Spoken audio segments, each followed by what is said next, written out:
See if we can't find an income statement. Here it is.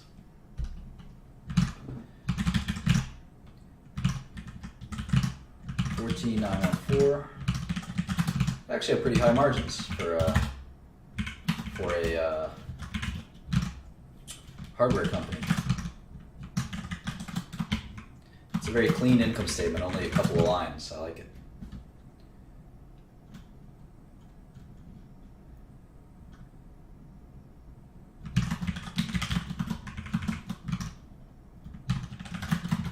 A lot of taxes.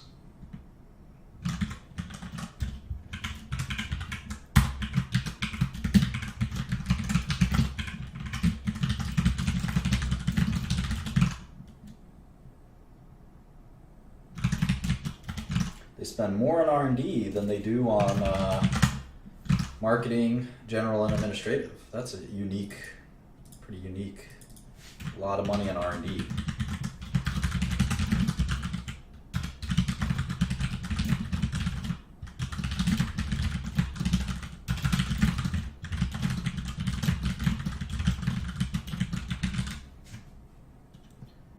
No, all models are different. Bank are the same. There's some different line items. A bank has different kinds of income.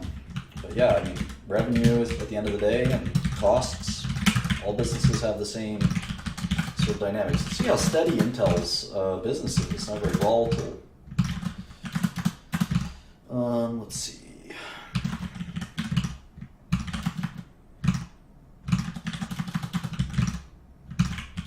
Sort of it's very much a barriers to entry business. It costs a lot to make semiconductors on the scale that Intel makes them at. They don't really have much competition. So 1% revenue growth.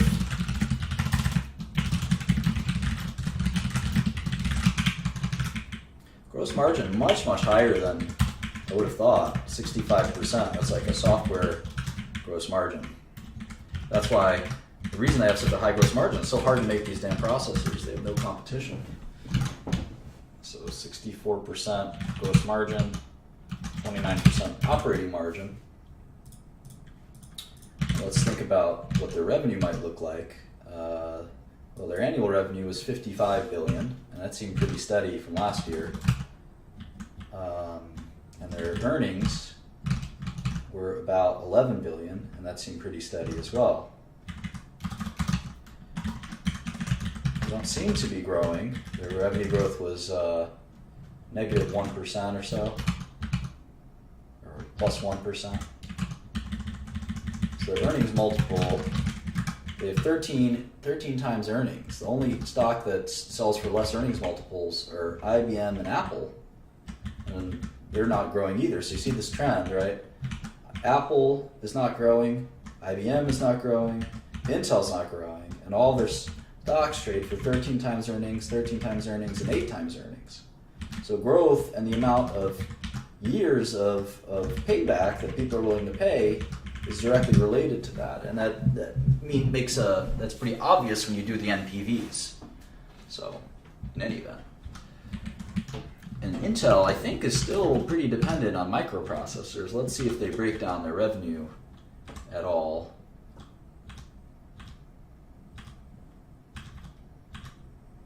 Here it is. So they have client computing, which is kind of their processing business. Let's go back to the model. Client computing group, that's processors, right? 8756. And then they've got this platform data center, 4308. I don't know what that is. And then they've got software, 543, a very small business for them. They've got other. So the total should equal 14914. It doesn't appear to, maybe due to a typo. Let's see, 625, yeah, little typo there. Should be 625. No, there's one more group I'm missing. There's an Internet of Things. Internet of Things group. whatever that is. That's like putting chips in everything, right?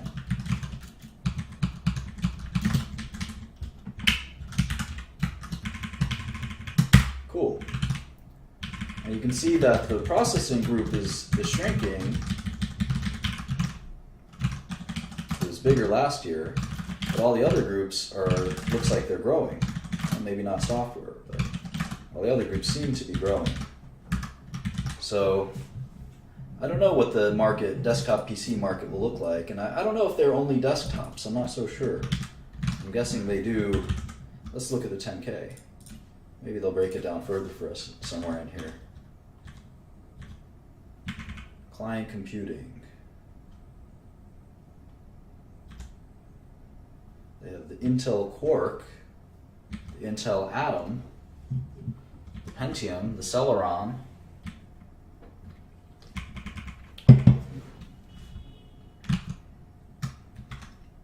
I'm going to write all these down. Quark, Atom, Pentium, Celeron, Core M, Core I think I have an I, Xeon, that's for servers, right?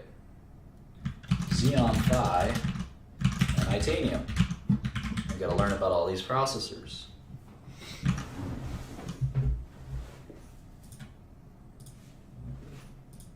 Cool. How about Cisco? I don't know much about Cisco. And then we're going to look at something called TSM, which is, I think, Taiwan Semiconductor, SAP, Qualcomm, Tata, KDDI, which I don't even know what the heck that is, Baidu, Broadcom, Texas Instruments. I don't know that we can get through all of them, but I'm curious what group excites people the most. Cisco, $27.86. What is Cisco all about? What is Cisco all about? I think they make network equipment, right? Team Solo mid. No.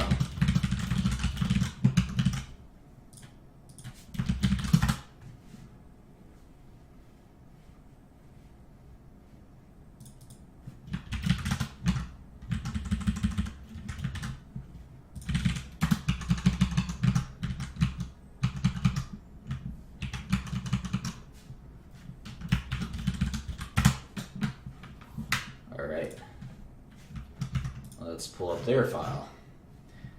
Wow, look at all that cash. 60.3 billion, right?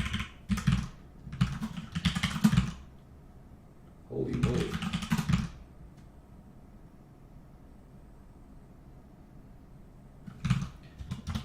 $60 billion of cash. They have some debt though. So we gotta net out that debt. 3 billion here. 21 billion there. Looks like it. Right.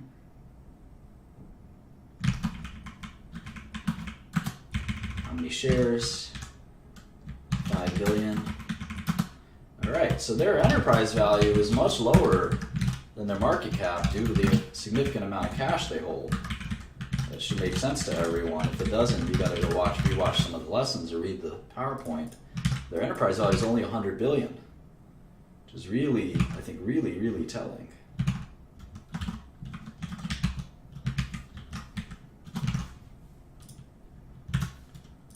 Not telling, it's just, you have to adjust for it, right? You have to adjust for it. This is like, Cisco is less than half of Amazon or Facebook. It's like a third of Facebook or Microsoft. It's a fourth of Apple and Google. So Cisco is really a much smaller company than any of those companies. Kind of interesting.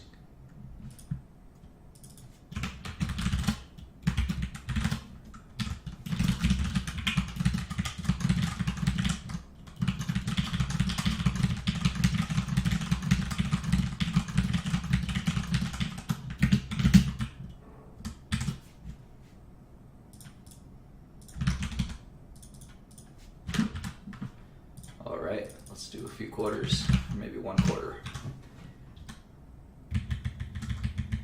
I like this simplicity. Product, service.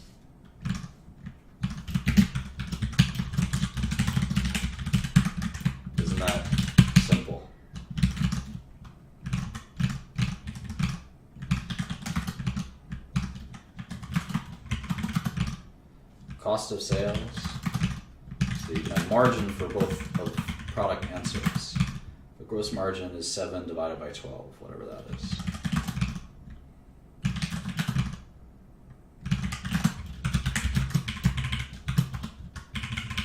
Operating margin is 3.5 divided by 12.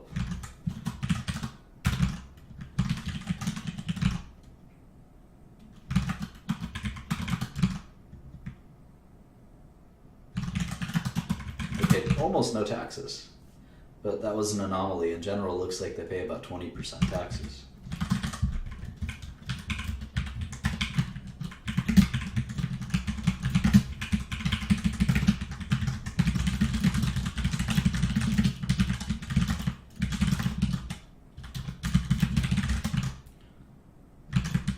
See, Cisco has much more sales and marketing than R&D.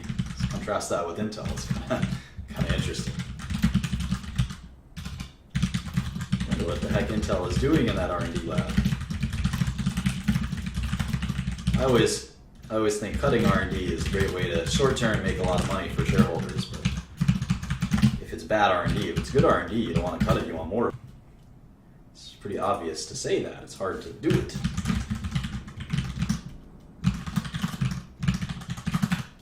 See, their revenue was stagnant year over year as well.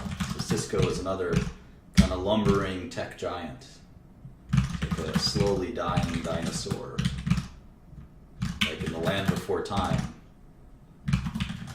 Feel bad for that dinosaur if he dies, right? Didn't that make you cry when you were a little kid?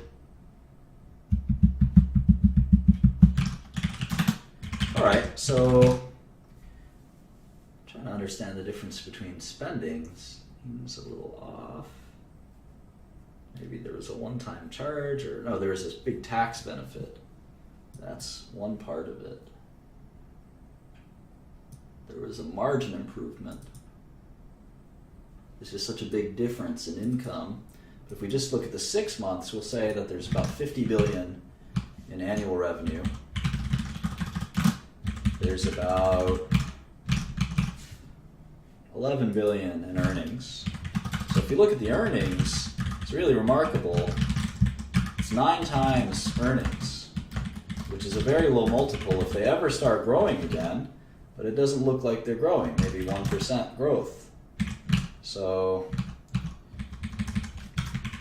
this is a common theme. These low growth companies trade for very little on an NPV, or not an NPV basis, but a price to earnings basis, but it doesn't make an impact on the NPV, because the NPV accounts for all of that.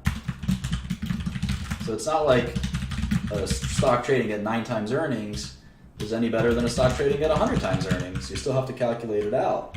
Obviously the market is going to pay a higher price, as it should on an earnings basis, but it may not pay a higher price on an NPV basis. The best bargains could actually be the stocks that look to be the most expensive on a PE basis. That's why PE doesn't make sense to spend a lot of time looking at it.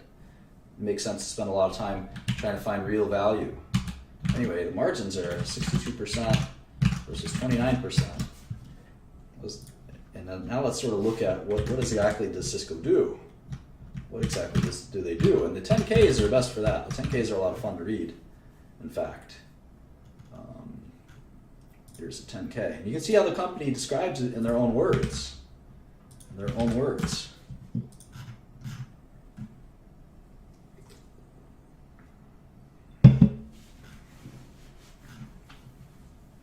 They have switches, whatever that is. They have routers, whatever that is. And they have all these different kind of WebEx. They've got call center, IP phones, call center, all kinds of stuff. Cisco Spark, I've never heard of that.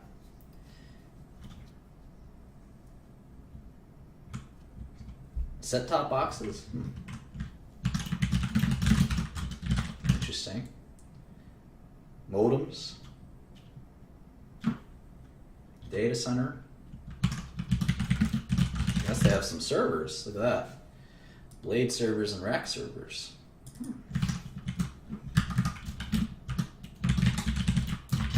It's pretty diverse, but same theme. A lot of routers.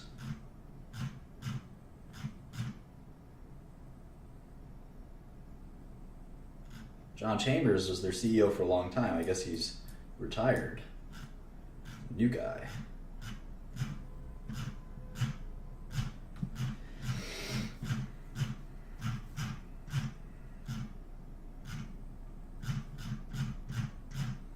All right. Well, I think we know what routers and things like that are. So there's a quick look at Cisco, a $100 billion company. How about this company?